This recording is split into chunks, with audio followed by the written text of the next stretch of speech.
को आगे बढ़ाता हूं। कर्नल शरद शरण मेरे साथ मौजूद हैं। आप बार बार हाथ क्यों उठा रहे थे, बोलिए।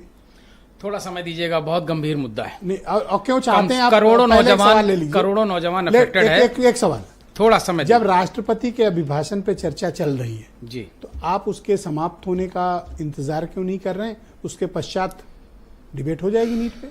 बहुत अच्छी बात कही आपने।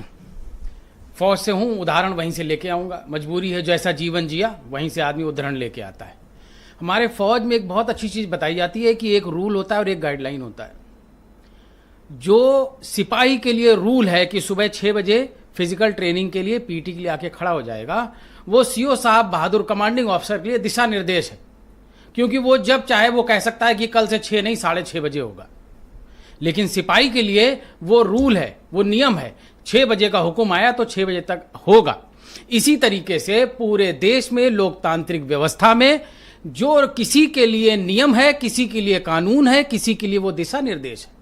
जब इतने गंभीर मुद्दे की लोकसभा में बात उठ रही है, करोड़ों नौजवान जो देश की ताकत है वो द्रवित है, छला हुआ है, उसका 2-3 साल बर्बाद हुआ है। अगर नेता विपक्ष ये कहते हैं कि इस पे चर्चा कर लें, तो आपने ध्यान दिया होगा कि भारतीय जनता पार्टी के माननीय सम्मानित प्रवक्ता ने संविधान बोला।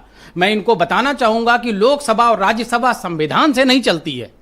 लोकसभा और राज्यसभा जो वहां पे चेयरमैन बैठे हैं, जो वहां की गाइडलाइंस हैं, दिशा निर्देश हैं, जो पुरानी परंपराएं हैं, उनके अनुसार चलते हैं। अगर कल कोई इमरजेंट कोई प्रॉब्लम आ जाए, इमेजिन करिए कि 11 बजे हम लोकसभा में बैठे हैं और 11:10 पे मालूम चलता है कि अमृतसर एयरपोर्ट पे पाकिस्तान के 3 जहाजों ने आके गोलाबारी की है, तो क्या हम नियम कानून देखेंगे या विशेष परिस्थिति में देखते हुए उस समय के लोकसभा अध्यक्ष कोई और फैसला लेंगे और प्रधानमंत्री को फ्री करेंगे ताकि वो अपने ऑफिस जाएं?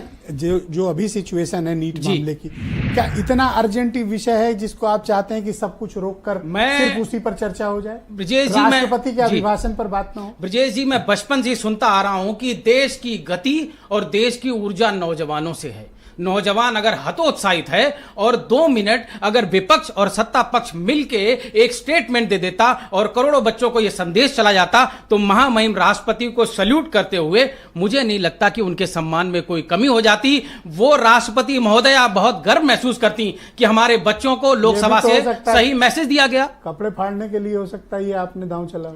अब ये इन्होंने बिल्कुल क्लियर बता दिया है। जो अभी स्टार्टिंग में आपने दिखाया था, तो माननीय भाजपा के जो प्रवक्ता महोदय जिनकी बाइट दिखाई थी, उन्होंने बोला कि विपक्ष अनावश्यक मुद्दों पे चर्चा करना चाहता था। तो ये इनके लिए नीट अनावश्यक क्यों है, मैं वो भी बता देता हूं।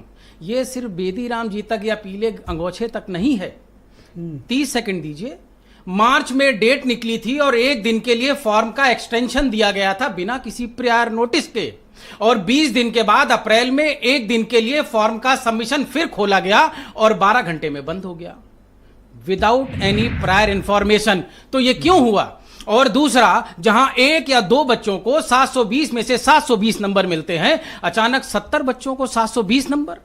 उसके बाद जो ग्रेस मार्क हैं वो 4 के मल्टीपल्स में होते हैं, तो 719 को 4 से कैसे भाग करेंगे आप? मैं ये जानना चाहता हूं कि आज फ्राइडे का दिन था, आपको ही पता है कि सिर्फ आज ही तक सदन चलेगी जी। तो आज राष्ट्रपति के अभिभाषण में तो नीट परीक्षा का जिक्र था ही जी, तो उस मुद्दे पर वहीं से पॉइंट उठाते कि अम्मा बिंदु नंबर 9 राष्ट्रपति ने बोला था नीट पे, तो मैं अपनी डिबेट वहां से शुरू करता हूं।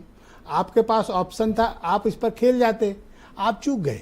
लीडर ऑफ अपोजिशन ने बोला विशेष परिस्थितियों में हमें और सत्ता पक्ष को सामूहिक स्टेटमेंट 2 मिनट में देना चाहिए देश के नौजवानों के लिए। सामूहिक स्टेटमेंट जी, राष्ट्रपति ने नीट पर बोला था जी। मैं आपकी जगह होता तो कहता बहुत सही बात कही स्पीकर साहब ने, डिबेट वहीं से शुरू होगी, राष्ट्रपति जी के अभिभाषण से। नहीं, बट पॉइंट नंबर 9 से शुरू करूंगा, नीट पर ही बोलूंगा। मैं क्षमा चाहूंगा ब्रजेश जी, अपोजिशन के लीडर ने चर्चा की बात नहीं कही, उनका मर्म समझिए। उन्होंने बोला कि हम और सत्ता मिलकर ज्वाइंट स्टेटमेंट दें ताकि हमारे बच्चों का जो मोराल डाउन हो गया वो ऊपर आ जाए। यही तो राजनीति नहीं हो रही थी, राजनीति नहीं हो रही थी। कभी कभी तो थी। हमें कभी कभी राजनीति से ऊपर उठ के भी देश के बारे में सोचना चाहिए। 24 घंटे 365 डेज सिर्फ राजनीति नहीं करना चाहिए। ओके, नीट पर आप राजनीति कर रहे हैं?